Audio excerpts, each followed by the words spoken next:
I'm going to be doing partly a quick kind of catch up on what God's been doing in Portland, because the Portland story has resonated through some of your communities. You've heard bits and pieces. So part of it's going to be a quick update, kind of 10 years in, but then particularly kind of relating to evangelism, because the embarrassing thing, I'll get my confession kind of out right at the beginning, is that, as president of an evangelistic organization, and we were part from the very beginning of this movement in Portland that began with a Palau festival. I mean, this whole journey for us began in 2008, so we're just getting up to 10 years ago with this simple idea, and most of you have heard that before, where in a group about this size of Portland area leaders, pastors, out of prayer, out of a recognition that we were not where we wanted to be, that we weren't sharing the good news in very effective ways, that we were in this 10-foot hole of misunderstanding because we were viewed as the people that were against everything, and just dreaming, what could we do to change that, led to the conversation with these pastors deputizing Dad and I to go see our mayor, and then Sam Adams was one of the city commissioners but was mayor-elect. So that began this journey of rebuilding trust with our city leaders. And it's been a remarkable journey with a ton of incredible things happening. And I'm just going to recap some before I get into the real meat of what I'm talking about. You've heard this before. Roosevelt High School, we kind of made this commitment of 15,000 Jesus followers to volunteer in this 6-month period of May through October of 2008. We'd never done anything like this before, but we had a sense as an evangelistic organization that in building up to a big evangelistic festival at Waterfront Park, that if we could mobilize thousands of Jesus followers to be in relationship, deeper relationship, and to love and serve the community with friends and neighbors, we thought that's biblical, that will maybe break down some stereotypes, and that'll do good things, and it will, and partly I would say we were pretty festival-centric in saying that will make the festival more effective, because our whole way of thinking at that point wasn't in movement thinking. We'd never been a part of a city gospel movement. So this is 10 years of encapsulating quickly, but Roosevelt was mentioned as the highest need school in the Portland area. From 2,200 students when it was built in the 1920s, it had dwindled down to 450, and they had no football team because they condemned the grandstands, and it was on a short list of schools to be closed. Into that environment comes South Lake Church, a kind of a suburban church with some swagger and a lot of key people. An NFL quarterback, Neil Lomax, was there, and the head of NFL for Nike, and they came in initially with kind of this sense of just watch what we can do if you give us a big project. And I'm not telling tales on this. This is how Kip Jacob, the pastor, would describe it now that he's seen the incredible transformation of their church as they've served. But as they got involved in Roosevelt, in a big initial serve day, a makeover of the school, did about $1 million worth of impact. It really began to change the hearts of their people, and without the intent, they began showing up week after week, serving in various small, simple ways after the big event of the makeover. About 6 months into this process, the principal, Charlene Williams, goes to Christine, the outreach pastor, who is coming with volunteers week by week, and says, "You're here every week anyway, why don't you just office here? And this doesn't make sense for you to be traveling back and forth." And so it just began this transformation of Roosevelt High School. They began mentoring every kid in the freshman class. They ran the clothing closet and the food pantry and the Head Start program. Neil got involved, this former NFL quarterback, and they rallied the support, and they rebuilt the football field and the track because of Nike's involvement. And all of this happened over a period of years, but it really led to then our also openly gay school superintendent, Carol Smith, who was our superintendent until just last year, to also come and say, please, let's find a church partner for every school in Portland Public Schools. So now we have 318 out of 465 schools that have some level of a church partner, so we're about 70% of the way there. Chuck Bomar from a great cluster of churches called Colossae has now taken on what we call the School Partnership Network. So this was happening, and then the foster care system, some of you have mentioned Ben Sand at Embrace Oregon, that also began with the same kind of idea of going and sitting down with our leaders in the foster care system. It began with one couple at Imago Dei Community that were foster parents that went to their leaders, and then the leaders, because of the unity of the churches, at that point it had been probably 5 years of walking together with our city leaders and demonstrating the gospel in unity. From one couple at Imago, the conversation quickly spread, and we said, what if this could be another example, like with school partnerships, where we together make a much bigger difference than just kind of onesie-twosie. And so we went to all 9 DHS offices with the same Jesus-like conversation. We love you. Thank you for serving our most vulnerable kids. What can we do to make your life easier? The first one that I went to, the woman burst into tears and said, nobody has ever come in asking how they can serve. When people come in here, they're in crisis, they're angry at us, we're the enemy that's keeping them from their kids. If the media come in, I don't care how long it's been that things have been okay. The minute something goes wrong, despite all of our efforts, we're on the front page of the paper being attacked. You don't care. You should all be fired. These people should be all put in jail. They just didn't know what to do with that simple Christ-like question of how can we serve. And so similar that you've heard that's happening here with Every Child in Lane County, and it's happening in Douglas County and others, this makeover of all the DHS offices and putting welcome kits together, and hundreds of foster parents raised up already, foster parents nights out on a regular basis. So these are the examples. These are all the great things. We had this retreat last year, the Murdoch Trust, this wonderful, God-given pool of money. I'll just say this, you look at a God thing in the Pacific Northwest, to have the founder of Tektronix, who wasn't really an evangelical on-fire believer, die without family or kids, with wife or kids. And so his attorney, who happens to be a believer, they formed this little board because with all of his Tektronix stock, and there's a little 3-person perpetual board, all of whom are evangelical believers and have been from the beginning. So now you have this $1 billion of assets. They give away $40+ million every year. All of the trustees of all 3 are on fire believers in Jesus Christ. It's just one of those little tokens of God at work that you can't kind of make up. So the Murdoch Trust hosted our Portland leaders. We had about 20 of them to kind of do a quick evaluation. We've been in this for 10 years, just some of the same stories that you've heard from Douglas County or Lane County or Woodburn. We've had this walking together of about 200 or so, mostly evangelical churches. We've walked together for these last almost 10 years, school partnerships, foster care, prayer, etc.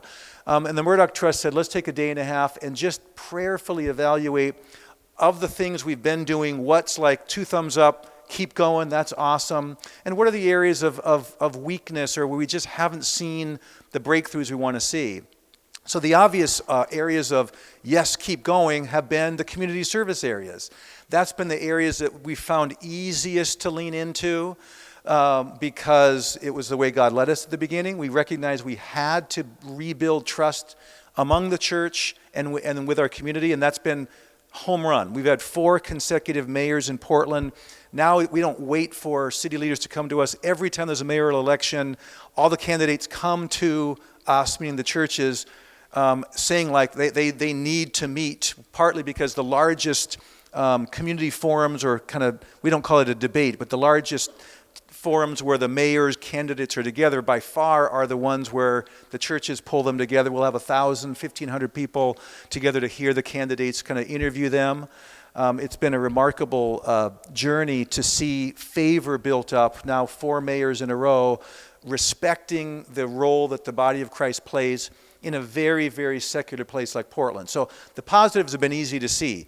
Hundreds of school partnerships, trust with our school superintendents, even trust with our LGBTQ community. There's a favor on the body of Christ. So those are super obvious positive things.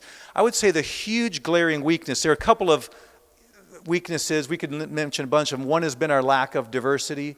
I mean, I can make the excuse that Portland is the least diverse top 25 city in the country, which is true.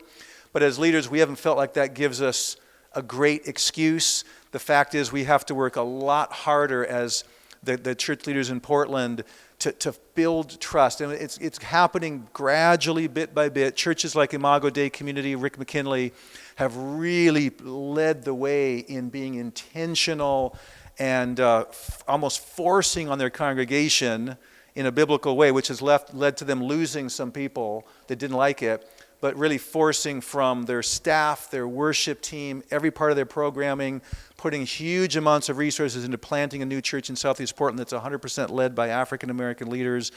So all of this is happening, but the biggest glaring weakness, and this is kind of where the confession comes in, was evangelism. So as the head of an evangelistic organization and the leader of the movement for 10 years in Portland, to have it come out, and I was part of the conversation, that, we began with a clear, holistic kind of gospel message. We began with, we're going to serve the community, we'll serve anybody, with anybody. There's Sam Adams on the stage of the festival. We began with a real demonstration of word, unconditional love and service, and joyful proclamation. 50,000 people there over the weekend in August of 2008, hearing the good news proclaimed.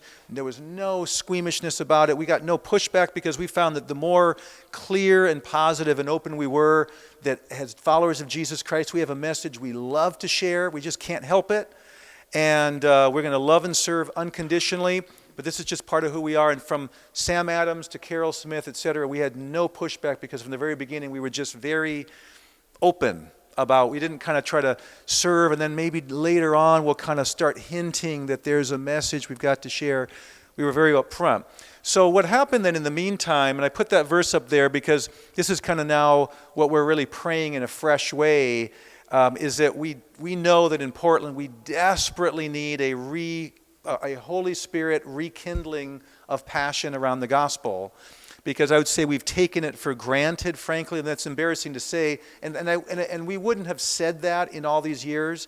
It's just that as we've kind of taken a step back and looked, we began with again, public proclamation with our city leaders, no hiding it. And then I think we were so understandably and rightly taken up with the important and vital work of unity within the body, prayer, and lovingly serving the community.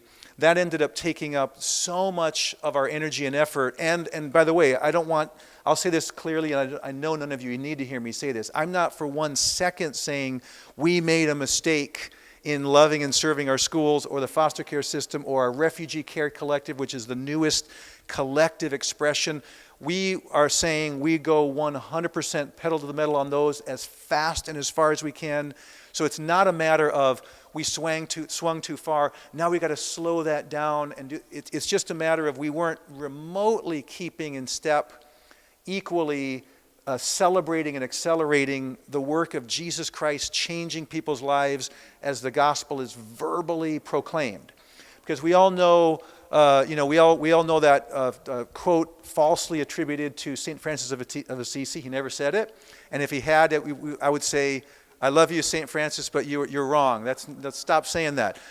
Preach the gospel at all times, and when necessary, use words. Because, of course, what it does, the truth of it, we all know the heart of what it means. There's a truth to it, that our lives speak often louder, our actions speak louder than words, and if our lives aren't reflecting the gospel, our words are meaningless. So we all affirm the positive part of it, but I think we've all probably seen people, maybe you've had people use it to you or against you, in ways of like, I don't need to ever, share the good news or proselytize or all that kind of that stuff. I just need to be a good person and let my light shine, and the gospel is going to just kind of magically ooze out, and people are going to somehow sense it. And again, that was our sad reflection after 10 years is, that did not happen. It didn't happen. People are coming to Christ in Portland. We've seen 5 new churches planted that were not there 10 years ago, that are thriving in our urban hipster core, that are seeing people come to Christ. So God's blessing, the gospel is being shared. And I'm not remotely saying that it's got to be big events in terms of sharing the gospel. I'm just saying that as a movement, as a group of leaders, we weren't nearly intentional enough to say, if we're not careful, we're going to kind of, in a sense, cooperate with that mentality that a lot of the people in our churches desperately want to believe is true, and that is, I never have to open my mouth and share my faith. I never have to speak the name of Jesus or lean into a relationship and risk the relationship and actually say, can I pray for you? This is what God's doing in my life. Just take more tangible steps. And so we've taken some before I get into some of the practical things that we've done in this last year, this was a year ago we had this retreat, and it was a little bit embarrassing in a way, but it was really freeing because we just knew in our heart of hearts that this was the right thing to continue to add to our unconditional love and service. And again, we hope that we've found another couple of fresh ways to express the tangible, radical love of Jesus Christ in addition to compassion clinics and school partnerships and foster care and refugee care. We're not slowing those down at all, and we have teams focused on that. But before I kind of dive into just quickly, and then I'm going to ask Kirk Peterson, who's on this new evangelism team that we formed, to come up and share kind of his perspective, and particularly Alpha as one of the ways that we're equipping individual believers and kind of trying to highlight more effectively evangelism. I want to talk a little bit about my twin brother Keith. So I have an identical twin brother, and on the foster care side of it, so my twin brother is a very quiet person. If you've gotten to know him, he has a different personality than I do. He doesn't like to stand up and speak and preach and kind of challenge. And so for a long time, he came and shared in our chapel for the first time about a year and a half ago with tears, and I happened to miss it. I heard it later, and people told me like it was the best chapel in the history of the Palau team, because this quiet person who we kind of knew had gotten involved, like the Portland Timbers, and because this is mostly Northwesterners, I'm sure you all know about the wonderful Portland Timbers, right? And you probably also know that Diego Valeri is now the Major League Soccer MVP, our wonderful Portland Timber. I'll share a little bit more about that. But Keith, just on his own, recognizing this same time that we were thinking and praying about evangelism, Keith recognized, this is what he shared in our chapel, I have no non-Christian friends. I work at the Palau team. I've been at Cedar Mill Bible Church my entire life. There's a few neighbors, but I've not been intentional. I have no relationships with people outside of the evangelical community. What am I going to do? And so the simple thing we would always be challenging all of our people, what do you have a passion about? Where are you naturally, or where could you intersect? And so in Keith's case, it was the Portland Timbers, because he's a huge soccer fan. And he just had this super simple insight of, I love the Timbers. I'm seeing the way that the churches are serving. Could I gradually build relationships within the Timbers Army, which, if you know the Portland Timbers, there's a radical, joyfully pagan bunch of thousands of people, mostly quite a bit younger than Keith and I, that stand for the whole 2-hour match, and they're singing, and they're the kind of community that you were talking about exactly when he's talking about the strippers and the drug addicts and all this. They have a real community. The Timbers Army is an ecclesia. I mean, it is a community of people that operate in radical love and grace toward each other. And so Keith worked his way up in that group just by loving and by going to matches and planning his Palau trips around away matches, and just building himself up till he became the West Side representative for Washington County for the Timbers Army and the community service person for the whole Timbers Army. So as Embrace Oregon develops, the church is responding to the foster care system. He says, let's get the Portland Timbers and the Rose and the Thorns, the women's soccer team, engaged. Let's get players, and let's do makeovers. Let's make, at each of the 9 DHS offices, let's have a Portland Timbers visitation room, a Portland Thorns visitation room. He became friends with Diego Valeri and the other Latin players. We've had the barbecues at my dad's house, who's a good Argentine steak. We've had all the Latin players over. Diego has really grown in his faith, by the way. Again, the Major League Soccer MVP, just announced press conference yesterday, is a growing, faithful follower of Jesus Christ. There you can see, this is what he tweeted today as he won the MVP. Seek first the kingdom of God. Sorry. So, anyway, so for Keith, it's a great example of who was talking about the quiet, the shy, the average person, because we know that the vast majority of the people in our churches not only don't consider themselves evangelists, they really don't believe they have the authority and the what it takes to share their faith, and that's what I know we all as leaders desperately want to see change.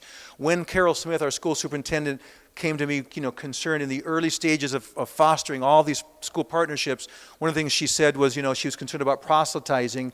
I remember kind of laughing and saying, if that's your concern, you don't know our people at all, because you couldn't pay most of them to ever say a word about Jesus. Like, you have nothing to worry about. And frankly, I was honest with her and said, and we really are, that's a burden to us, because as Christian leaders, just like in your community, you want your people to feel confident in who they are and able to express themselves. We desperately want our people to be confident in who they are and able to express their faith joyfully. And she's sitting there nodding like, that makes sense. Sure, absolutely. So what are the simple things that we've done, recognizing our... we didn't repent in the sense, again, not repenting of anything as we had done, more the things we hadn't done. So we have, we've for the first time, and again, we're the only of the almost 500 city gospel movements that we're tracking in Salesforce that are going through this assessment tool. So far, and we're hoping to change this quickly, we are the only one that has developed a, so let's go back to that. We have this Portland evangelism team. So we did a very, very simple thing. And that is, we formed an evangelism team. Hey, if you want to have, not to have it get lost in the myriad of things we're doing, so we picked 6 senior pastors of large churches where the senior pastor just has a heart for evangelism. Like, they're an evangelist pastor or a pastor evangelist. So Josh White from Door of Hope, a totally tattooed, pierced, Jesus-looking guy that does, the Door of Hope has 1,500 people. They do their Sunday night or their Sunday night services in the park because they just want to do a public proclamation. Daniel Fusco at Crossroads, Mark Estes at City Bible Church, which is our largest church, guys that just resonate with evangelism. The 6 of them are on it, and then nonprofits that are really evangelism focused. So Kirk from Alpha, we have FCA, InterVarsity, Crew, and I'm forgetting a few others, but we've met twice, so we have no great grand scheme to put in front of you, but we're going to be doing some tangible things as we just want to say we want to celebrate and accelerate evangelism, just like we've been celebrating and accelerating community service. How do school partnerships and foster care and refugee care gradually gain? Because you tell the story and you celebrate and you're constantly reminding people of the value of that, and gradually people get interested. And so we've got to do the same thing when it comes to evangelism.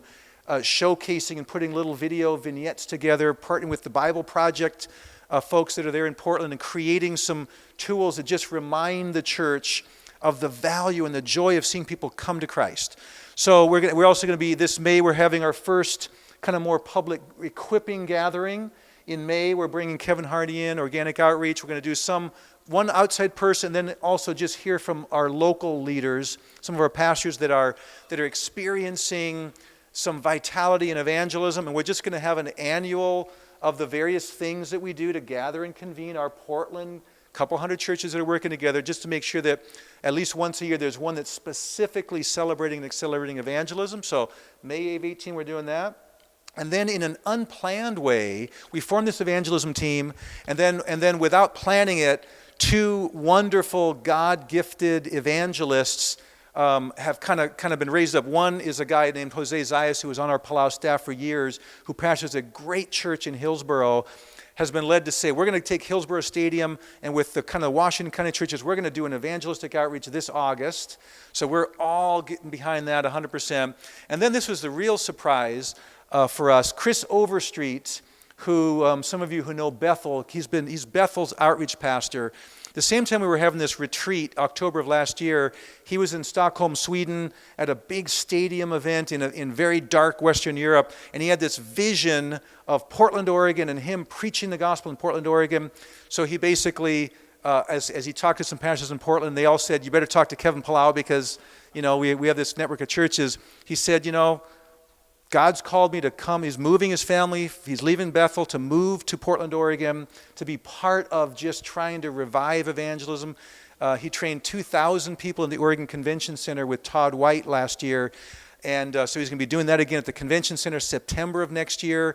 They're going to be hitting the streets and doing some community service projects. And then in the evenings, just having clear, bold, very much in-your-face evangelism that in a place like Portland is going to be what it's going to take for some people to actually encounter Christ? Is someone coming up and saying, don't think I'm weird, but God just told me this or that about you. Can I pray for you right now? It's not going to be everybody's cup of tea, but you know, we don't view it as a coincidence. And Kurt, come on up. We don't view it as a coincidence that, you know, we take this step of faith and form an evangelism team and do these, you know, obvious things of training, and then God's speaking to other people and they're coming to Portland with or without an invitation. In this case, we quickly are saying, no, we do invite you.